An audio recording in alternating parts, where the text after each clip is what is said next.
Hi and Assalamualaikum. My name is Nurfatihah Binti Ahmad Sukri with metric number BMH2111001, and today I will be presenting about the halal control point for khas manual in our company, which is Kokominda Food Industries Sendirian Berhad. In this presentation, there will be three parts, which is the first one is I will be explaining about the halal control point and steps on how to identify HCP, and the second one I will be presenting about the halal risk plan summary for our company, and last but not least I will share with you about the outcomes that I have learned while completing the khas manual. Now let's move on the first part. So what is halal control point HCP? So HCP refers to critical areas within the production process where there might be a potential risk for contamination or non-compliance with halal requirements. So the purpose of identifying HCP is to establish control measure and monitoring procedure at these critical areas to prevent any introduction of non-halal materials or practices, and also to maintain the halal integrity of the final products. HCP can be varied depending on the nature of the processing system, and these are some common examples of HCP, which may include the source of raw materials, ingredient storage, manufacturing process, packaging and labeling, cleaning and sanitization, and also storage and transportation. Now, how can you identify the halal control point in your company? There is 4 simple steps in identifying HCP, and the first one is the most important thing, which is you need to understand the halal requirements of JAKIM. By knowing which is permissible and what is prohibited, what is halal and what is non-halal, then you will be able to understand better about the halal control point in your company. And moving on to the second steps, which is you need to conduct a process flow analysis. By doing so, you can understand the specific process that involved in your processing system. And now, moving on to the steps number 3, you can now identify the potential contamination point in your processing system. And last but not least, the fourth step is you need to establish the control measure, monitoring procedure, and also the corrective action for all your halal control points. Now moving on to the second part of my presentation, which is about halal risk management plan summary.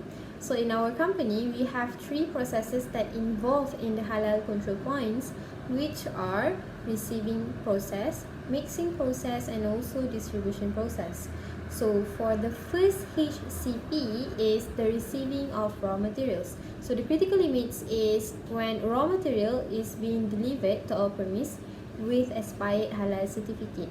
So the monitoring procedure that we will do for this HCP is we will need our halal executive or QC or our purchaser to do an inspection every time when they purchase the raw materials, and also every time when they receive the raw materials at the warehouse. Just in case we do receive the raw materials with expired halal certificate, then we will do these 3 corrective action, which is the first one, we will reject the raw materials, and then we will inform our purchaser to liaise with the supplier, and we will issue a corrective action request for the supplier to send a new raw material with a renewed halal certificate. So for this HCP, the records may include halal certificate, raw material master list, purchase order, delivery order, and etc. Next, the second HCP is at the mixing process. For the critical limit at this HCP is when pests such as cockroaches was detected near the area of the mixing process. So the monitoring procedure that we will be doing here is we will need our operator or supervisor or QA and QC to conduct cleaning at least 2 times per day, which is before and after the production process. And as for the corrective action, if we do found any pests such as cockroaches near the mixing area, then we will put the cockroach gel at least 2 times per month to make sure there will be no cockroaches anymore at the mixing area. And for the record for this HCP, will include the cleaning checklist. Last but not least, our third HCP, which involve the distribution process. So the critical limits for this HCP occur when the driver brings personal belongings such as food or pet from haram sources. As for example, liquor, pig-based food, dog as pet, and etc. So for the monitoring procedure, we will need our QC or our security officer to do a visual inspection at the entrance gate every time our third-party driver came to distribute our final product. As for the corrective action, if this thing occur in our company during the distribution process, then we will need to reject the delivery consignment and make sure that the driver came again next time without any haram sauce.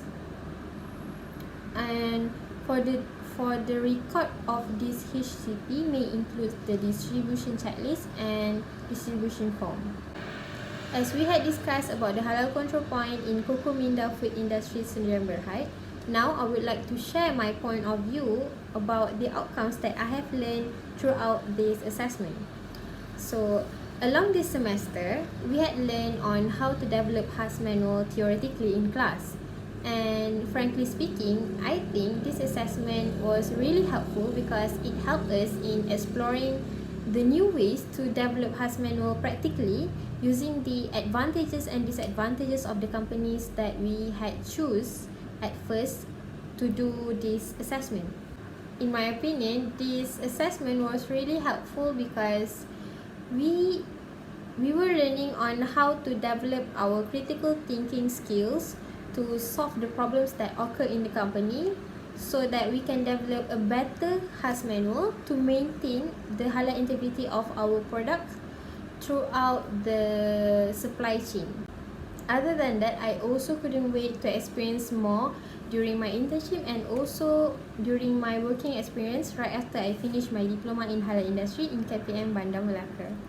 That's all from me and thank you for listening. Bye bye.